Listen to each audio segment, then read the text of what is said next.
What's the difference between a company brand, a personal brand, and marketing? Well, that is one of the questions I will be answering with my guest, Alan McLaren, the co founder of Strata Originals, a personal branding agency elevating the personal brands of CEOs, executives, and entrepreneurs. Let's see what makes Alan so buzzworthy.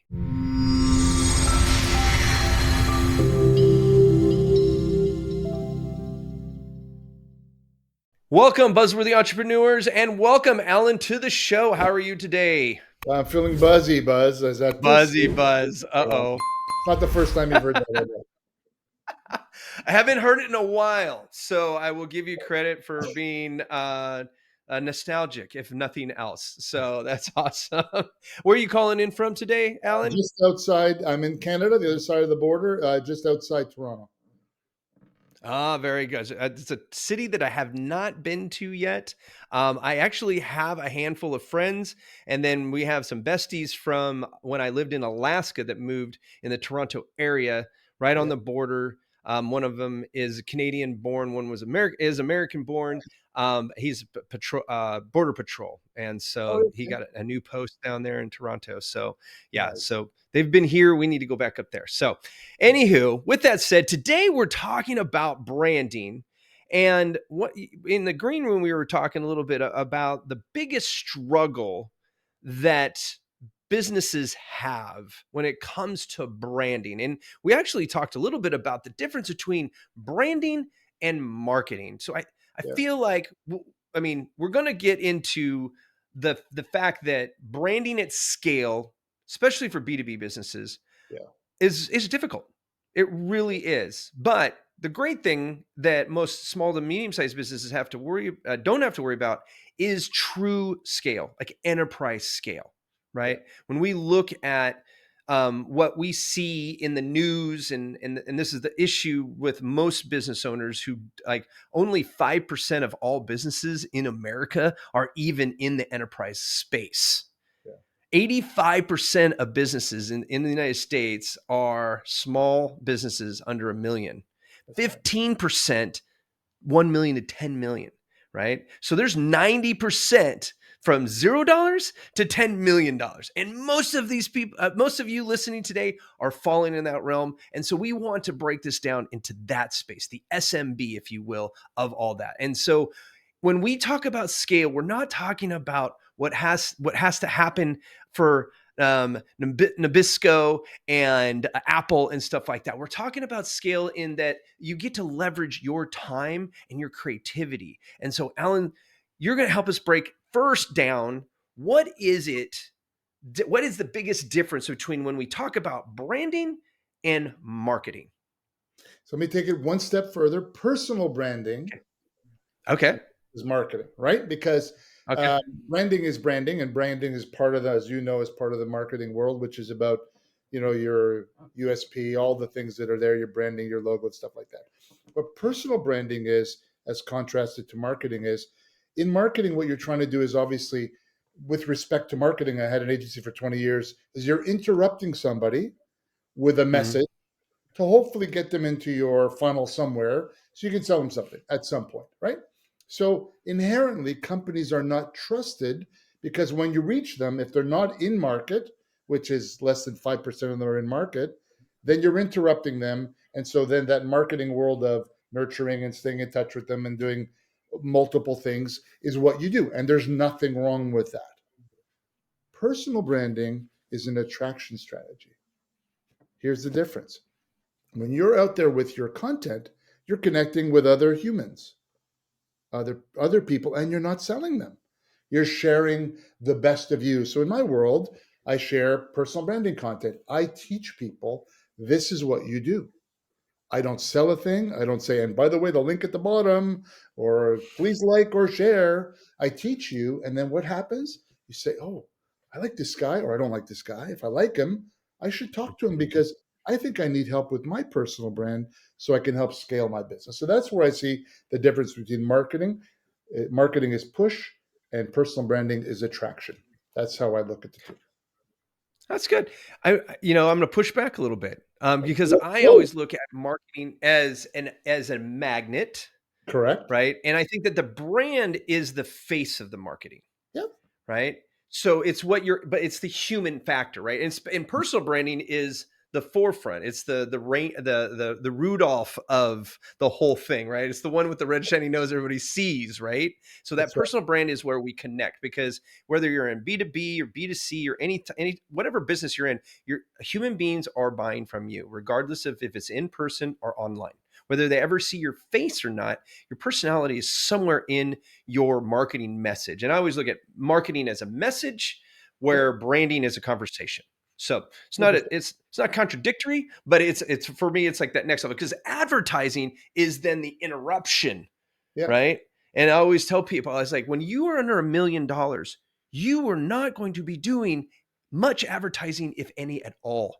You should be able, between your branding and your marketing, and there's different types of marketing. There's network marketing, there's social media marketing, there's content marketing, authority marketing, all these other things, right? These things match with your brand. That's what Alan's talking about. And they pull people in, right? And when we talk about advertising, we push people out, or push out things like a megaphone. And I always tell people, it's like, if you haven't proven product market fit, which basically says everybody's buying from you, that you talk to, they're referring their friends, and they're coming back for more.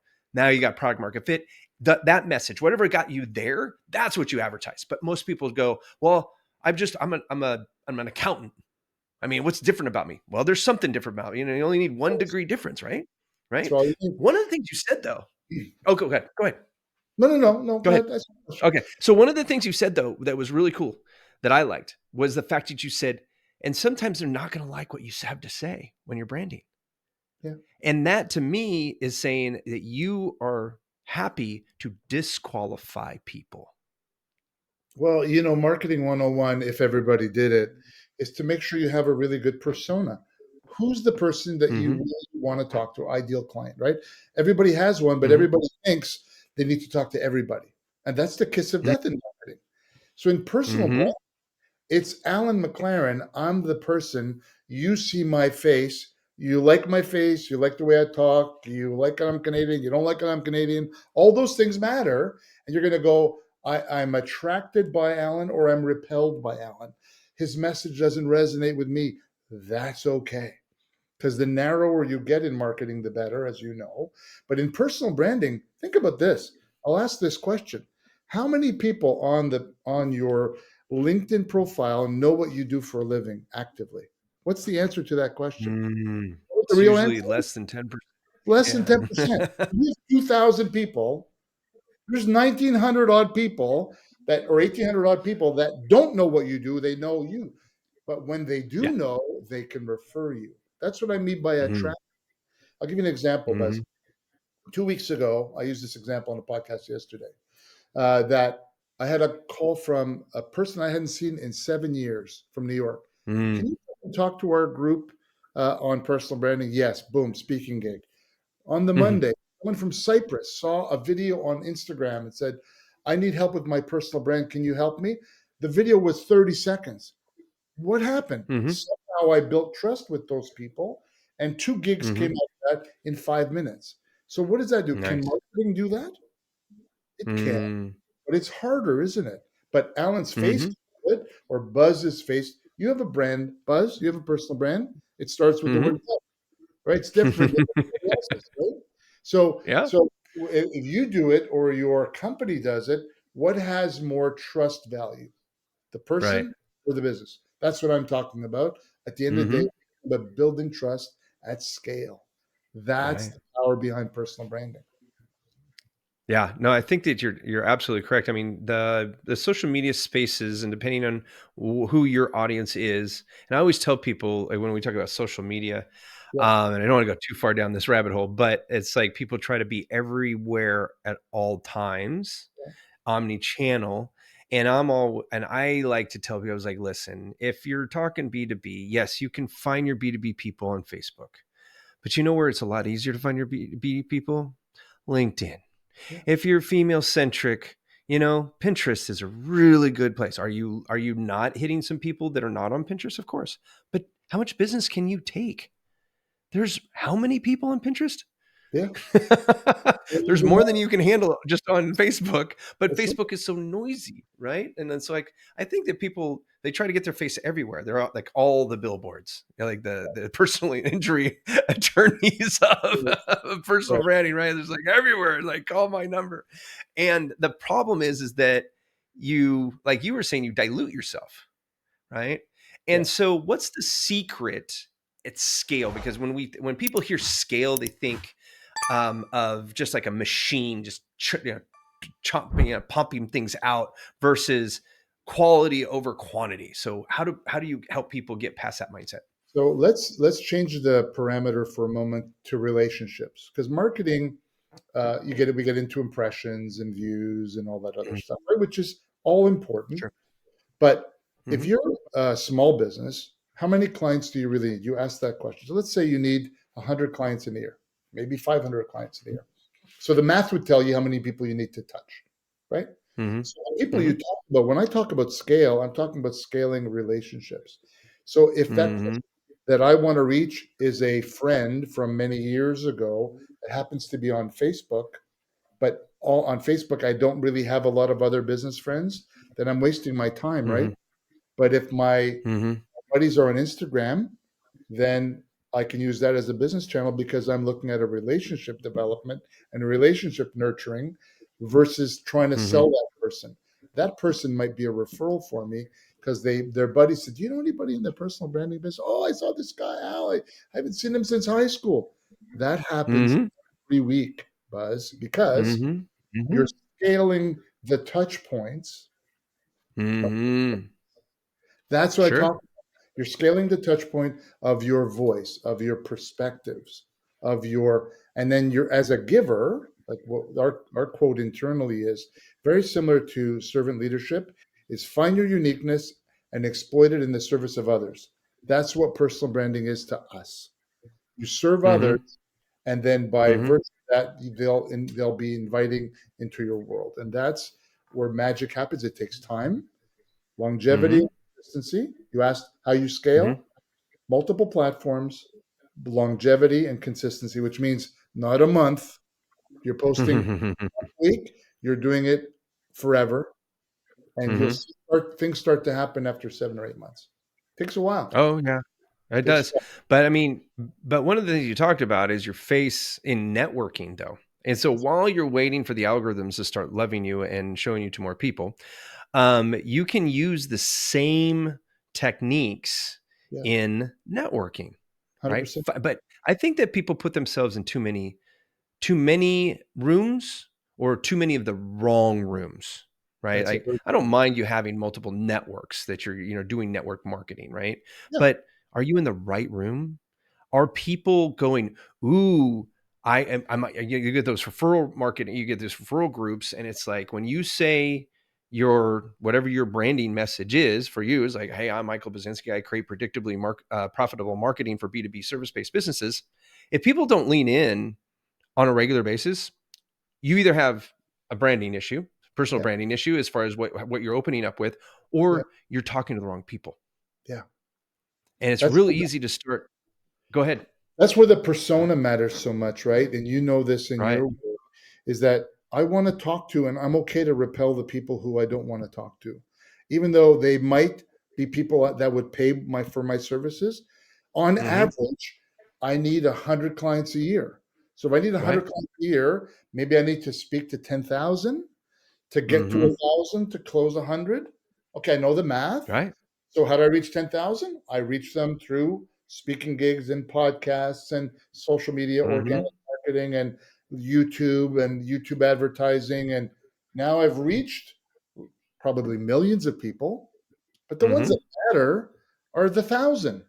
Okay, Mm-hmm. that's what I mean by Yeah. scale. And a small Oh, yeah. business can do that because he or Yeah. she is the face of their business. Whether Yeah. they have a name on the front or not, it's them. They Mm-hmm. are doing the sales, they are doing the marketing, they may Mm-hmm. have doing social media, but they're doing all the work. We know that. So why not be the face of your business Yes. and humanize your business? Oh, I love that. I love that. And I think that it's very important to remember that you don't have to be a speaker to get to millions of people. No. Like so many people are like, oh, you got to write a book so that you can get on stage, so that you can sell from stage. I'm like, not everybody's made to do that. And one of the substitutes though is podcasting. And Podcast. people don't realize Yeah. how many people you can and how evergreen your face is, especially when you're doing video podcasts like this on YouTube, Right. how long it sticks around. I was on a show by a gentleman named Tommy Mello. He's in the home services marketing business. And I was Mhm. on his show, and we only talked for maybe a half an hour. And I got referrals from that one interview for over a year. I Wow. quantified over $100,000 worth of revenue from that one interview. Now, how many interviews I've been on? Over 200, right? Yeah. Not my shows. I'm just talking as guest speaking on other people's shows. But the time is still there. Like people Right. don't realize that when you do an interview like this interview right here, Alan's going to be on my show until I take my show down.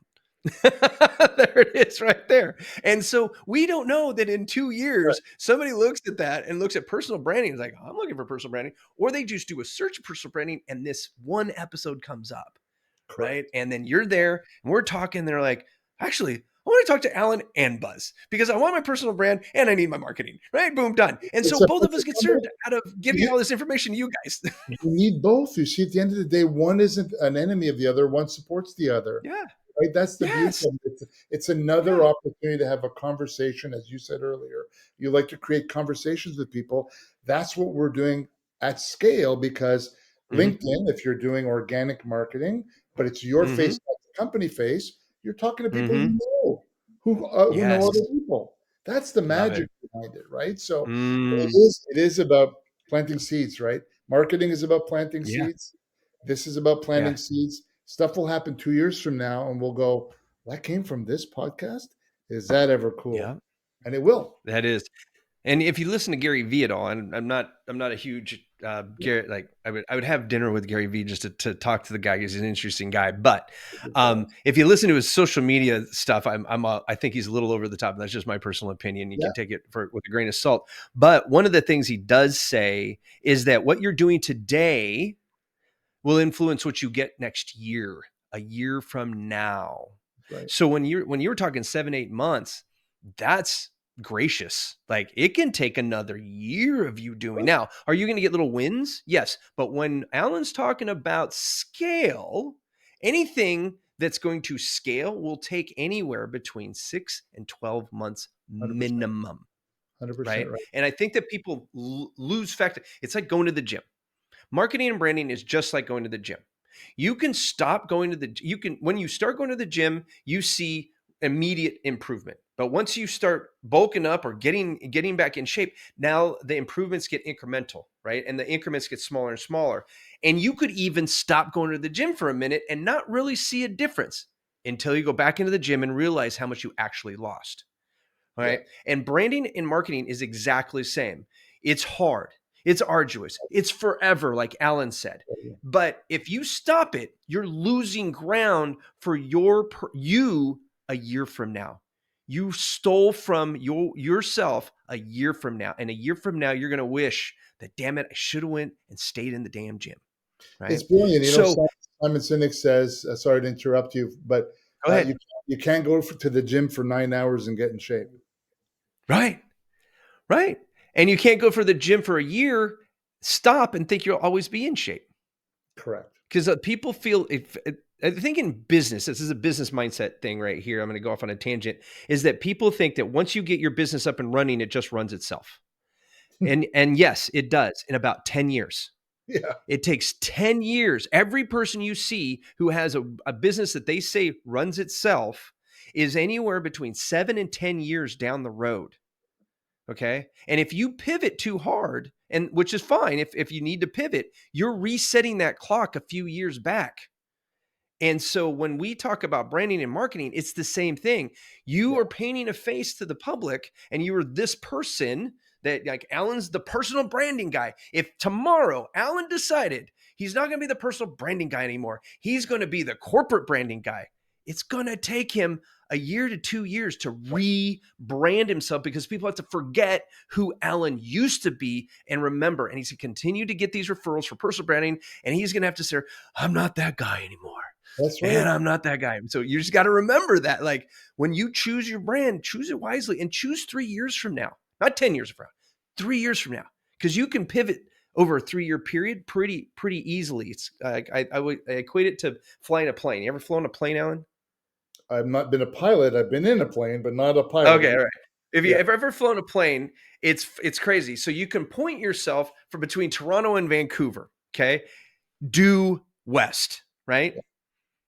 All right. Now, the wind's going to push you back and forth. So you're going to have to make these little corrections. And at some point, you might just say, you know what? We're going to go to British Columbia instead.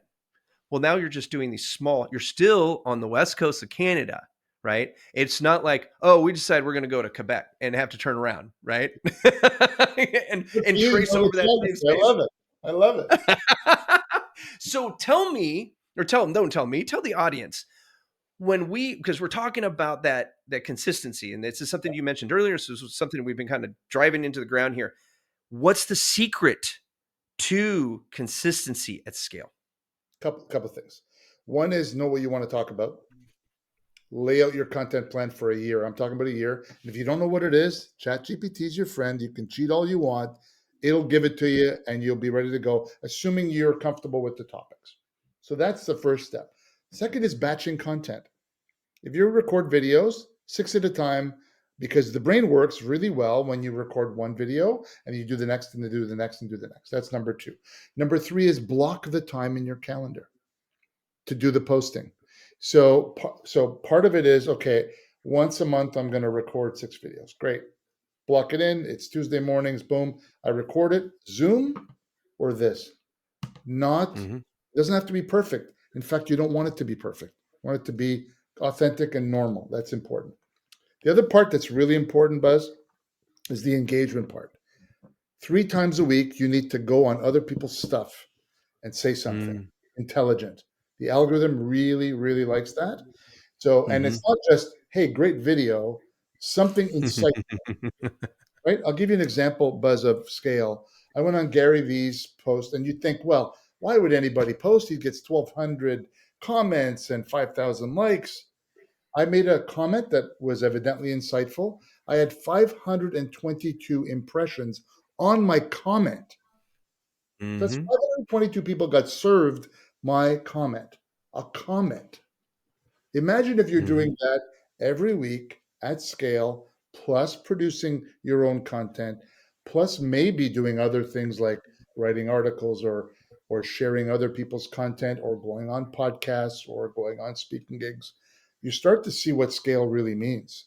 Scale means people are spending time with you in different media to see if they like you and need you. And then over time, you become the person that they want to deal with. That's the magic that we're talking about. That's the scale. Is it hard? Of course it's hard. But people who do it right, the benefits are they do take time, but once they start getting, it's that flywheel, Jim Collins' flywheel, it turns. And when it starts to turn, the momentum goes and you can't look back because it's incredible.